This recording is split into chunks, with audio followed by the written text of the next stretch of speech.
rappeler, en juin 99, c'est vraiment une situation de crise pour le régime. Il y a une double crise. Il y a d'une part les gauches, la gauche extrême qui se met à remuer. Je vous ai raconté que le 11 juin 1899, il y a eu pour la première fois une très violente manifestation où les ouvriers et les intellectuels du quartier latin, enfin les étudiants, étaient mêlés. Et d'autre part, il y avait un danger militariste évident. Je ne vous ai pas dit, et il faut que je le dise maintenant, que le 23 février 99, la France avait été sur le bord de ce qu'on appellera plus tard un putsch militaire. Ce 23 février, c'était les obsèques du président de la République, Félix Faure, qui était mort brutalement, comme vous savez. On avait nommé à sa place Loubet. Félix Faure plaisait beaucoup à la droite nationaliste parce qu'on savait qu'il s'opposait à la révision de l'affaire Dreyfus, qu'il aurait voulu que Dreyfus restât condamné, tandis que Loubet, nouveau président de la République, inclinait plutôt à cette révision. Il était mort le 16 février, Félix Faure, et c'était le 23 qu'on allait lui faire des obsèques nationales. Obsèques nationales, le président de la République, vous vous rendez compte quel déploiement de troupes, on avait fait venir des tas de quantités de régiments, et il y avait une immense défilé militaire qui allait se produire dans Paris. Alors on sait aujourd'hui, quoique la lumière ne soit pas entièrement faite sur les dessous de l'affaire, on sait aujourd'hui qu'il y avait 3 généraux qui étaient dans le coup, et en particulier le général Roget, et il était question que, à la fin du défilé militaire, lorsque les troupes se dirigeraient vers leur caserne, le général Roget, au lieu de ramener ses troupes à la caserne, les dirigerait sur l'Élysée et s'emparerait de force de la présidence de la République, régime militaire. Finalement, il s'était dégonflé. Le général Roget était en rapport avec Déroulède, vous savez, le nationaliste Déroulède, chant du soldat, etc., avec Barès et d'autres. Et lorsque les troupes sont arrivées place de la Nation, Déroulède, selon le plan prévu, se précipite, prend la bride du cheval du général Roget et lui crie « Mon général, à l'Élysée ». À ce moment-là, le général Roget est pris d'une surdité subite. Il oublie d'aller à l'Élysée et il ramène tranquillement les troupes à la caserne. Il avait pris peur. Cependant, le comte de Paris, non, c'était même à ce moment-là Philippe d'Orléans, oui, le fils du comte de Paris, qui était le prétendant orléaniste, avait, paraît-il, revêtu son uniforme militaire et il était tout prêt à suivre le général pour s'installer à l'Élysée. Il ne s'est rien produit. Mais on l'avait su, plus ou moins. On avait su, du côté de la gauche et de l'extrême gauche, que ce jour-là, on avait frôlé le coup d'État militaire, ce qu'on appellerait aujourd'hui un putsch fasciste. On le savait dans les hautes sphères gouvernementales. Mais mettre en cause des généraux, c'était une chose dangereuse, alors on va s'arranger pour en parler le moins possible. Toujours est-il qu'au mois de juin, il y avait ce double danger, agitation populaire et agitation militaire. Alors comment en sortir ? Le président de la République, Loubet, va chercher un président du Conseil, c'est pas commode, il faut trouver quelqu'un de neuf et puis qui donne confiance. Et il va finir par choisir Waldeck-Rousseau. Waldeck-Rousseau, 53 ans, c'est un avocat d'affaires. C'est un homme extrêmement distingué, il appartient naturellement au centre-gauche qui va s'appeler maintenant l'Alliance démocratique, parce que le centre-gauche changera de nom. Il était centre-gauche au départ, il a été ensuite les progressistes, il s'appelle maintenant Alliance démocratique. Ce monsieur Waldeck-Rousseau est entouré d'une grande estime, et il ajoute à son estime par son attitude britannique. C'est un homme qui parle très peu, qui a des yeux glacés, qui est inabordable, qui est très intelligent, et qui en impose, si je puis dire. Waldeck-Rousseau est carrément, au point de vue conservateur, un homme de droite, enfin tout à fait nettement. On l'a même vu aux dernières élections en 98, qui personnellement était allé s'opposer à des candidatures socialistes pour empêcher de passer Jules Guesde, qui se présentait à Lille, et pour empêcher de passer Jaurès, qui se présentait à Carmaux. Par conséquent, à gauche, on ne peut pas se faire d'illusions sur son attitude sociale, c'est un conservateur. Mais d'autre part, c'est vraiment un républicain, entendez-moi bien. Quelqu'un qui désire qu'on continue à avoir cette république bourgeoise, cette république conservatrice, et qui considère que ces casseurs de l'extrême droite, les bonapartistes, les putschistes, enfin les généraux, sont des imbéciles. Parce qu'ils sont capables de détruire une machine dont le fonctionnement est excellent. Waldeck-Rousseau a les yeux ouverts, il s'est aperçu que depuis 1871 et depuis 1879, c'est-à-dire la prise du pouvoir par les républicains, c'est un régime en or pour l'économie accaparée, enfin pour les affairistes. Alors surtout, il ne faut pas que des idiots détruisent une machine qui donne un rendement si excellent. Alors il est absolument décidé à faire ce qu'il va appeler, d'un mot séduisant, la défense républicaine. Il aura du mal à constituer son ministère, et il les constitue avec une double idée. Alors, sa première idée, c'est de faire ce qu'on appellera plus tard une ouverture à gauche. Pour la première fois, il va faire appel à un socialiste. Jamais encore la France n'avait vu un ministre socialiste parmi le cabinet. Waldeck-Rousseau s'est dit, je m'en vais en inviter un. Et d'autre part, il y aura une compensation, je prendrai au ministère de la Guerre, qui est un ministère extraordinairement important maintenant à cause de l'armée, je prendrai quelqu'un de très rassurant. Alors il va faire un étrange cabinet, où vous allez avoir Caillot, et M. Caillot, qui aura un grand rôle, comme vous le verrez tout à l'heure, était un homme qui s'affirmait partisan de l'impôt sur le revenu. Alors vous savez bien que l'impôt sur le revenu était détesté de la droite. Néanmoins, Waldeck-Rousseau dit « je vais faire appel à Caillaux ». Alors les gens de gauche vont se dire, avec un ministère où Caillaux prend sa place, l'impôt sur le revenu va enfin être établi. Et je vais prendre un socialiste. En réalité, comme nous le saurons par les carnets publiés en 1955 seulement du président de la République, Loubet, Waldeck-Rousseau avait donné, en tapinois bien sûr, enfin tout bas, des assurances à Loubet. Il lui avait dit, écoutez, monsieur le président de la République, ne vous effrayez pas de ce que je vais faire. Ce que je veux, c'est avoir un cabinet qui obtienne le soutien des voix socialistes, des voix de l'extrême gauche, mais rassurez-vous, il n'y aura jamais d'impôt sur le revenu, j'y veillerai. Quant à la présence du socialiste dans mon cabinet, ça ne sera pas dangereux, je le tiendrai dans ma main pour qu'il n'en fasse pas trop. Alors en effet, le 26 juin 1899, ce ministère se présente. La droite n'est pas rassurée, elle ne sait pas, est-ce que Waldeck-Rousseau serait un traître? Est-ce que quelqu'un qui a pris Caillaux et qui va prendre ce socialiste Mirand ne serait pas quelqu'un qui est en train de nous abandonner? Si bien qu'il va frôler l'échec, et il faut qu'un vieux radical, Brisson je crois, fasse le signe maçonnique de détresse. Je ne le connais pas bien, mais il paraît que c'est un signe, levant les mains au-dessus de sa tête, pour indiquer aux francs-maçons de l'Assemblée, allez-y. Les francs-maçons à ce moment-là sont presque tous des conservateurs au point de vue social. Allez-y, n'ayez pas peur, Waldeck-Rousseau ne nous trahira pas. Toujours est-il que ce 26 juin, avec une très faible majorité, il obtient que son ministère soit accueilli par la Chambre. Qu'est-ce qu'il a mis au ministère de la Guerre? Il a mis Gallifet. Je ne sais pas si vous vous rendez compte. Gallifet, c'est un général qui ne s'était pas tellement illustré militairement, mais qui s'était terriblement illustré au moment de la répression contre la Commune. Gallifet s'était même spécialisé dans une chose particulièrement horrible, c'était ce général Gallifet qui se faisait charger chaque fois, chaque jour, lors de la semaine sanglante, c'est-à-dire la semaine de la répression, entre le 21 et le 28 mai 71, c'était lui qui se faisait charger de conduire les captifs, les prisonniers qu'on avait fait, prisonniers communards, de les conduire jusqu'à Versailles. Et il s'était vanté, ça lui paraissait extraordinairement sympathique, d'avoir procédé lui-même à des épurations dans le nombre des prisonniers qu'il conduisait. On sait qu'à plusieurs reprises, ayant à conduire 1000 ou 1200 prisonniers, et avant, dès qu'ils étaient sortis de Paris, il les faisait mettre en rang. Puis il passait devant eux, il les regardait, et il faisait sortir des rangs ceux qui avaient des cheveux blancs, en disant, vous êtes un révolté de maintenant, mais vous avez des cheveux blancs, donc vous étiez probablement un récidiviste, c'est-à-dire quelqu'un qui s'était déjà révolté en juin 48, fusillé. Une fois, c'était le 26 mai, il avait à conduire 1200 bons hommes et bonnes femmes, il y avait des femmes aussi, et il en avait fait tomber immédiatement, comme ça, en disant, toi, sors du rang fusillé, il en avait fait tomber 110 sur les 1200 qu'il conduisait. Il s'était vanté, c'était l'homme couvert de sang, en disant, parfaitement, je suis le boucher de l'ordre.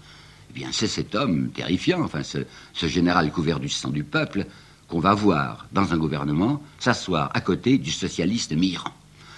Ça avait été toute une histoire, ça, dans le Parti socialiste, pour savoir qu'est-ce qu'on fait, est-ce qu'on autorise Mirand à s'asseoir à côté d'un homme pareil. Mais Jaurès, et je vous en parlerai, Jaurès s'était dit, c'est tout de même un signe intéressant de penser que quand la bourgeoisie est inquiète, elle a besoin de faire appel à l'énergie socialiste pour défendre la République. Bien sûr que le mot République, dans la pensée de Waldeck-Rousseau, n'a pas le contenu que nous, socialistes, nous lui donnons, mais c'est quand même la République, c'est quand même le suffrage universel, c'est quand même la possibilité d'ouvrir les yeux aux électeurs. Alors défendons, soutenons ce ministère Waldeck-Rousseau, on verra ensuite. La première urgence, bien entendu, c'est de régler cette terrible affaire Dreyfus.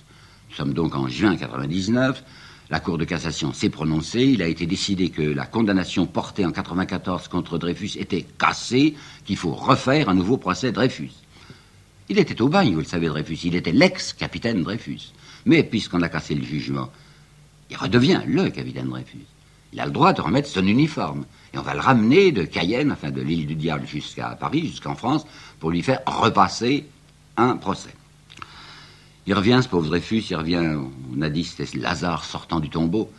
Après ce qu'il avait passé là-bas, ce qui était plutôt rude, je vous assure, en Guyane, il était tout maigre, il était tout pâle, son uniforme militaire flottait sur lui. Et Waldeck-Rousseau a décidé que le nouveau procès ne se déroulerait pas à Paris, étant donné l'extrême tension des Français, la France divisée en deux, vous savez, la vraie France avec l'armée contre Dreyfus, l'autre France, la France de gauche pour Dreyfus. Waldeck dit, non, pas à Paris, il y aura toute agitation. On va faire ce second procès à Rennes. À Rennes, c'est loin de Paris, c'est en Bretagne, c'est un pays tranquille. Il y aura peut-être moins de journalistes, moins d'agitation. Rennes. Mais quel est le véritable fond du problème? Ben voici. La Cour de cassation, quand elle avait décidé qu'elle brisait, qu'elle cassait, le jugement prononcé en décembre 1994, avait déclaré dans ses considérants que de toute manière, le procès était à revoir, était à refaire, parce qu'il avait été commis une très grave irrégularité, en fait une forfaiture, mais on n'emploiera pas le mot, une irrégularité très grave dans le procès. Laquelle? C'est que le général Mercier, ministre de la Guerre au moment du procès, avait communiqué un dossier secret au juge militaire. Et vous savez bien que dans tout procès civil et militaire, on n'a pas le droit de faire intervenir des pièces à l'insu de l'accusé et à l'insu de son avocat qui était maître de manche. Alors naturellement, étant donné qu'il y avait ceci dans les considérants, l'extrême gauche, avec Viviani, avait dès le 5 juin déposé une proposition de mise en accusation du général Mercier, en disant le général Mercier, ministre de la Guerre, a commis une forfaiture, il doit passer en haute cour. Je ne sais pas si vous vous rendez compte de ce que ça pouvait être qu'à ce moment-là, de faire passer un général et un ministre de la Guerre en haute cour. Nous, les Français, depuis, on a été habitués à voir passer des généraux en jugement, mais à ce moment-là, jamais. C'était quelque chose de monstrueux, c'était véritablement un sacrilège. Alors le gouvernement en place à ce moment-là, c'était Dupuy, avait été assez malin, et avait dit, oui, c'est évident, le général Mercier s'est mis dans un mauvais cas, mais alors attendons, disait-il à la Chambre, attendons le résultat du nouveau procès qui va s'ouvrir à Rennes. Et si, dans ce procès, il est décidé que Dreyfus est de nouveau reconnu coupable, eh bien on passera l'éponge. C'est entendu, le général Mercier a fait quelque chose d'incorrect, mais enfin il l'a fait pour le bien de la France, puisqu'il a aidé à démasquer un traître et un espion. En revanche, si le procès de Rennes aboutit à déclarer Dreyfus innocent, eh bien nous frapperons, hélas, nous frapperons le général Mercier. Mais vous pensez bien qu'on ne voulait pas frapper le général Mercier. Alors quelle était la pensée secrète de Valdez-Rousseau et de Gallifet? C'était de s'arranger même s'il le fallait avec la famille Dreyfus, Mathieu Dreyfus, avec l'avocat, le nouvel avocat de Dreyfus, qui s'appelait Laborie, pour que, de toute manière, Dreyfus soit semi-condamné. On va vous le rendre à peu près à l'état de neuf, votre petit juif. Mais en tout cas, pour qu'il soit quand même condamné et quand même reconnu coupable, de telle manière que le général Mercier fût innocenté. Pour ça, il s'agissait d'empêcher Esterhazy d'apparaître. Vous savez bien qu'Esterhazy était le véritable auteur du bordereau, un bordereau qu'on l'avait obligé à écrire. On savait qu'Esterhazy était un traître. Il avait du reste avoué lui-même, Esterhazy, réfugié en Angleterre, c'est moi qui ai écrit le bordereau, mais je l'ai écrit par ordre. Alors il ne fallait surtout pas qu'au procès de Rennes apparu cet Esterhazy qui pouvait perdre la tête, qui pouvait dire ben oui j'ai fait ça parce que le général Saucier était compromis. Surtout pas, pas prononcer les noms de généraux, pas Saucier, pas Mercier, rien. Alors à quoi ça va aboutir? Ça va aboutir à ceci, à un jugement invraisemblable, prononcé le 7 septembre, non, le 9 septembre 99 par le tribunal de Rennes, qui va recondamner Dreyfus, mais avec circonstances atténuantes. On n'y comprend rien, On se demande ce que peuvent être des circonstances atténuantes d'un traître. Cette fois du reste, le jugement n'a pas été prononcé à l'unanimité, il a été prononcé à la majorité des voix. Sur les 7 juges militaires, 5 l'avaient reconnu coupable, 2 avaient dit qu'il était innocent, mais enfin il y avait la majorité, donc Dreyfus était de nouveau reconnu coupable. Mais on s'était déjà arrangé, c'était entendu avec Valdez-Rousseau et le président de la République, que cette condamnation de Dreyfus n'aboutirait pas à ce que Dreyfus repartît au bagne, pas du tout, on allait faire intervenir une grâce présidentielle, on allait gracier ce Dreyfus. Et 10 jours après cette drôle de condamnation de Rennes, il avait été entendu en effet que Dreyfus était rendu à la liberté, il était gracié. Vous vous rendez compte de l'opération? C'était admirable ce que faisait au fond Gallifet. Il était d'une intelligence exceptionnelle. Il avait sauvé l'armée qui s'était mise dans un cas terrible. Il avait sauvé l'armée malgré elle. Il avait du reste pris une attitude extrêmement autoritaire à l'égard de l'armée. Vous savez, Gallifet, c'était un homme qui n'avait pas fait la carrière qu'il aurait voulu faire. Il desséchait d'être ministre de la guerre. Il avait flatté et entouré de flagornerie Gambetta, lorsque Gambetta avait été un moment au pouvoir en 81, pour obtenir de lui qu'il fût ministre de la guerre. Le voilà maintenant. C'est un homme qui n'était pas très aimé dans l'armée. Il avait un passé assez lourd, vous savez, il avait fait sa carrière grâce aux complaisances de sa femme. Alors il avait des rancunes. Et il était trop content d'être maintenant ministre de la guerre pour appliquer des sanctions à des camarades qu'il détestait. C'est pourquoi on va le voir, par exemple, frapper le général Négrier. Il lui inflige une sanction. Il détestait Négrier. Parce que Négrier s'est occupé de politique. Et Gallifet dit, l'armée, c'est la grande muette. L'armée ne doit pas parler. On lui fait on lui fait la gueule, pardonnez-moi. On lui baffoie, c'est comme ça qu'on dit quand on parle bien. On lui baffoie au Jockey Club, dont il était un membre éminent. On dit, c'est un homme qui traite des généraux d'une manière inadmissible. Mais c'est un homme qui use d'une violence apparente à l'égard de l'armée pour lui tirer cette épouvantable épine qu'elle avait dans le pied. Du reste, la grâce que l'on accorde à Dreyfus, c'est très humiliant, cette grâce notée. Ça prouve quelqu'un qui accepte la grâce, qui s'était reconnu coupable. Dreyfus dit, j'aime encore mieux être gracié que de repartir au bagne, mais il est tout à fait décidé personnellement, et sa famille aussi, et les Dreyfusards aussi, à obtenir la réhabilitation. Mais cette grâce n'est que le prélude d'une amnistie. C'était la grande idée de Gallifet, passer l'éponge. Il fallait qu'on n'en parlât plus. Du reste, pas mal de journaux, y compris même le Figaro, qui avait pris fait et cause pour Dreyfus, disaient depuis plusieurs mois, c'est une affaire qui empoisonne la vie politique française. L'année prochaine, 1900, c'est l'exposition internationale. Le monde entier va venir à Paris. Il ne faut pas que les étrangers aient le spectacle de Français qui se dévorent le nez. Alors passons l'éponge. Si bien qu'effectivement, à la fin de l'année 99, Waldeck-Rousseau va déposer un projet d'amnistie tout de suite voté du reste, qui signifie ceci. Entendu, l'innocent n'ira plus au bail, l'innocent est gracié. Quant au coupable, on n'y touchera pas. Ce qui va faire dire à un journaliste de gauche qui s'appelait Julien Binda, et qui écrit ça dans la Revue Blanche, depuis 5 ans. On nous répète que nos généraux sont insoupçonnables, et maintenant on s'empresse de les amnistier d'avance. Toujours est-il que le tour était joué, l'armée était sauvée, Gallifet envoie une circulaire à tous les chefs de corps en leur disant « L'incident est clos ». C'est assez beau, hein, ce mot incident à propos de l'affaire Dreyfus. L'incident est clos, qu'on n'en parle plus. C'était du beau jeu, hein, c'était bien travaillé. Il s'agissait maintenant de passer à la grande politique. Ah ça, c'est plus Gallifet qui s'en occupe, c'est Waldeck-Rousseau. La grande politique. Comme il a admis un socialiste dans son cabinet, comme il compte sur l'appui des voix socialistes, il va donner une apparence de satisfaction à l'extrême gauche en laissant s'organiser à Paris le 19 novembre 1999, une énorme manifestation républicaine. On allait ce jour-là inaugurer la statue de la République de Dalou, vous savez, la belle statue de la République avec ses seins nus, avec un lion, avec la justice, etc. Et il autorise, Waldeck-Rousseau, un défilé révolutionnaire où il laisse venir des drapeaux rouges, et il va y avoir 500 000 ou 300 000 Parisiens d'extrême gauche qui vont défiler entre la nation et la Bastille en acclamant la République et en conspuant les curés. C'était assez amusant, vous savez, de penser que les flics étaient là, comme d'habitude. Les flics devaient, toutes les fois qu'on voyait des drapeaux rouges, se jeter sur les drapeaux rouges pour les casser. Et Péguy nous racontera, dans un très bel article qu'il avait publié dans le Mouvement Socialiste, nous racontera cette manifestation où les flics étaient médusés, ils étaient là par ordre, organisant simplement le service d'ordre, regardant avec des yeux terrifiés ces drapeaux rouges, se laissant engueuler par la foule. Le président de la République était là, le président du Conseil était là, il saluait au passage le drapeau rouge, tout le monde chantait l'Internationale, l'immense et grave Internationale, comme dit Péguy. Enfin, ça avait été la grande fête révolutionnaire. On pouvait croire que ça y était, hein, que c'était vraiment la République qui était fondée. Mais d'autre part, Waldeck-Rousseau avait pris à part Caillot et lui avait dit « Écoutez, mon ami, n'allez pas trop fort, cette question de l'impôt sur le revenu, les temps ne sont peut-être pas mûrs. » Et Caillot, je dois le dire, qui était ambitieux, avait accepté de ne présenter que mollement son projet d'impôt sur le revenu. Quant à Mitterrand, le socialiste, l'unique socialiste du ministère, il était ministre du Commerce et de l'Industrie. Et je voudrais vous apporter là une citation du journal Le Temps, le journal des grandes familles protestantes, le journal sérieux et objectif, qui disait, après tout, c'était en juin 1900 qu'il écrivait ça, Le Temps, après tout, les idées de M. Mitterrand ne diffèrent pas essentiellement de celles des plus modérés de ses prédécesseurs. Bon, c'était donc tranquille de ce côté-là. Oui, mais enfin, il y avait une certaine urgence, quoi. Il fallait défendre la République. Et le fait est qu'il fallait la défendre sur 2 points. D'une part, du côté des militaires, on ne va pas poursuivre les généraux à cause de leur push. Pas du tout, on ne poursuivra que les civils. Hein. Les généraux, on n'en parlera pas. Mais il faut tout de même la surveiller, cette armée. Alors, comme Waldeck-Rousseau a vu Gallifet le quitter, pour des raisons personnelles, en mai 1900, Waldeck-Rousseau a appelé à la place de Gallifet un autre général républicain, celui-là tout à fait, qui s'appelait le général André. Et le général André va exercer une réelle surveillance sur l'attitude politique des militaires afin qu'ils ne se compromettent pas une seconde fois. Ça, c'est pas très important. Ce qui est très important, c'est qu'étant donné qu'il y a cette poussée socialiste et une montée des faubourgs, enfin pour réclamer un peu de justice sociale, pour pouvoir vivre, pour pouvoir respirer et élever leurs gosses, alors qu'est-ce qu'on va faire? Eh bien, Waldeck-Rousseau va recommencer le coup de Jules Ferry. Vous vous rappelez que Jules Ferry, en 1979, s'était dit « mais il y a un danger rouge qui commence à revenir ». Alors il faut absolument faire une diversion salvatrice.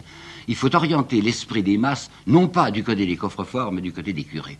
Et le fait est, vous savez, qu'en 1900, l'Église, les ecclésiastiques français, s'étaient mis de nouveau, comme sous MacMahon, dans un bien mauvais cas. Ils avaient pris parti massivement contre Dreyfus. Les gens qui défendaient Dreyfus disaient « nous parlons au nom de la justice et de la vérité ». Et on voyait la presse catholique ridiculiser ces mots-là et appeler les Dreyfusards les justiciards et les véritards. Je vais vous apporter des citations.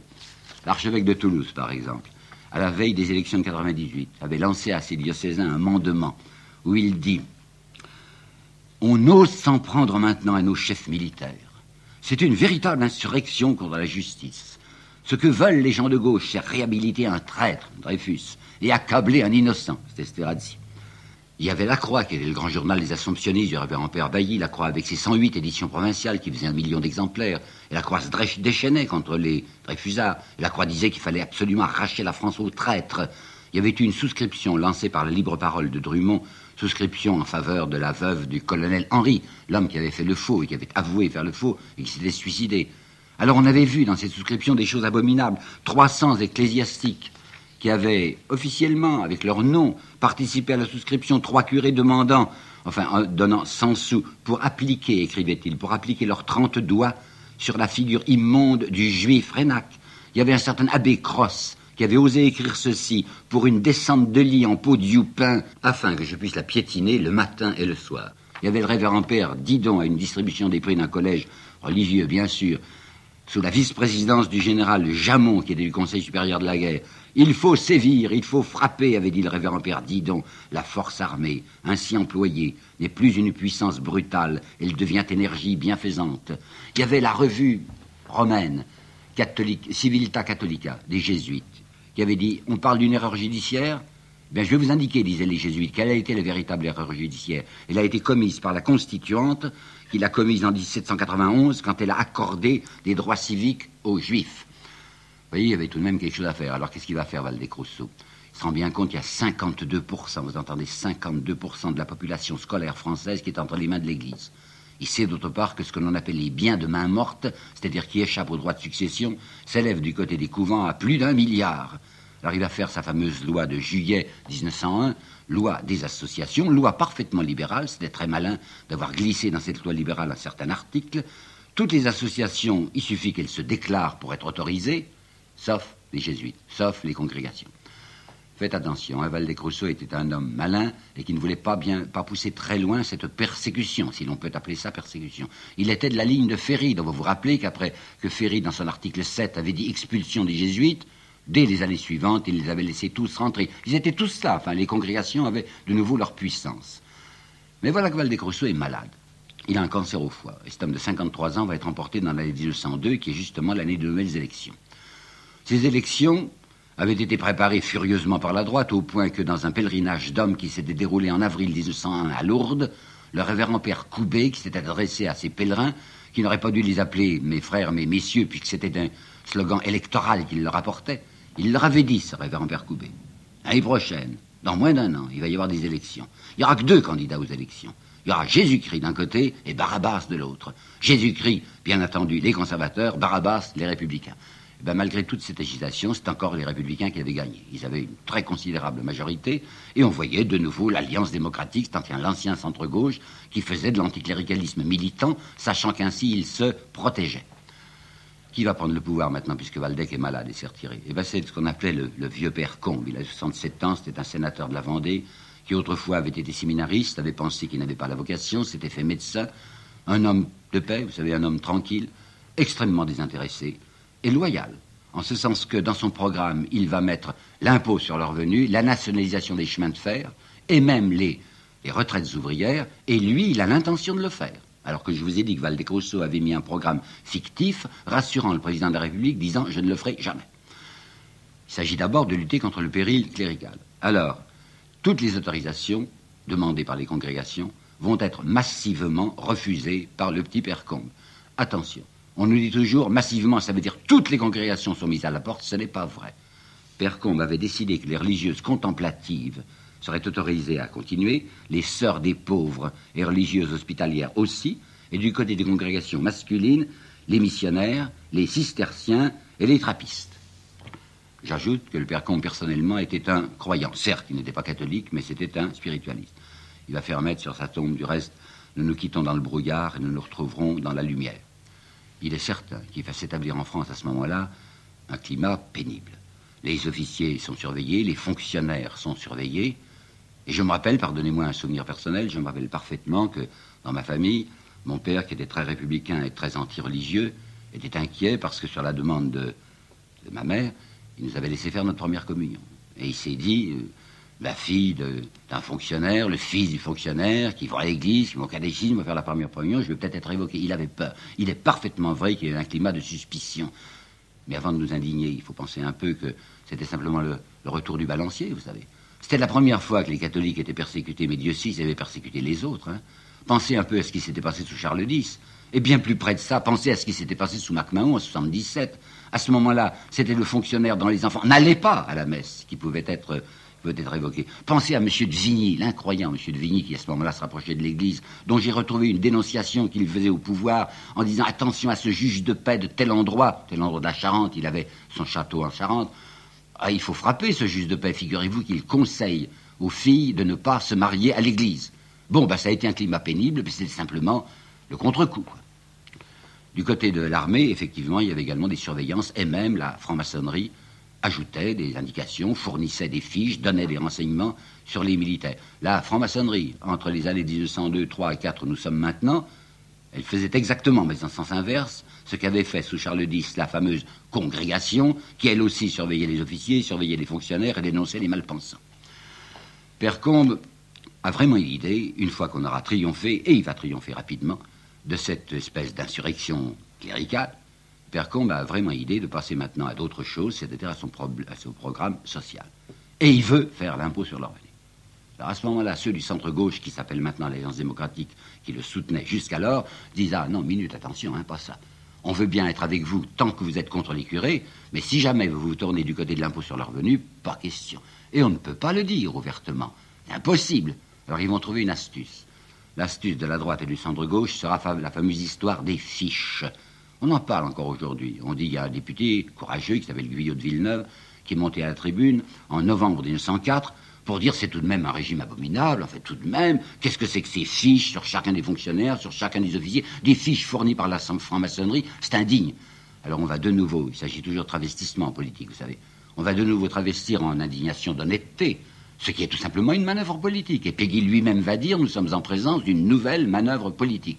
Jaurès fera à ce moment-là un discours admirable pour dire sera dupe qui voudra, sera complice qui voudra, je sais ce qu'il y a derrière le problème des fiches. À l'intérieur de son cabinet, Combes est un homme trahi. Il a été obligé de mettre aux finances, succédant à Caillot, Rouvier. Rouvier, c'est l'homme des banques. Rouvier, c'est quelqu'un qui a été commis de banque chez Zafiropoulos à Marseille, et qui va maintenant créer sa propre banque personnelle, qui s'appellera Banque parisienne de crédit pour le commerce et pour l'industrie. Alors quand Rouvier voit qu'il y a vraiment une menace du côté du cabinet auquel il appartient, une menace d'impôt sur le revenu, il va faire le termite, il va commencer à miner le ministère, le gouvernement, enfin, de l'intérieur. Et l'affaire des fiches va permettre à un homme comme Mirand, qui était autrefois, il n'y a pas longtemps, un socialiste, et qui maintenant regarde du côté de son avancement personnel, ça va permettre à Mirand de faire 2 interpellations successives. Dans la première, où il reproche au gouvernement Combes de ne pas s'occuper assez des problèmes sociaux, et la deuxième interpellation sur l'affaire des fiches, où il va lancer un mot qui aura un énorme succès. C'est un régime abject, écrit-il, un régime abject, qu'aucun honnête homme ne peut tolérer. Non, je me trompe. Il a parlé non pas d'un honnête homme, mais il a dit que les honnêtes gens ne peuvent pas tolérer. Et vous savez bien la signification politique du mot honnête gens, qui avait été créé par Lafayette. Ça voulait dire les possédants. Alors, de vote en vote, Combes voit tomber sa majorité. Au début de janvier 1905, il n'a qu'une majorité extrêmement faible, alors il décide de démissionner. Il démissionne fin janvier 1905. Qui est-ce qu'on met à la place? Qui est-ce que le centre-gauche met à sa place? Rouvier, l'homme des banques. Ça, on est tranquille. Avec Rouvier, il n'y aura pas d'impôt sur le revenu. Par conséquent, une fois de plus, l'argent avait gagné. Et ce qu'avait dit Clémenceau en 98 se vérifiait. Ils seront toujours les plus forts.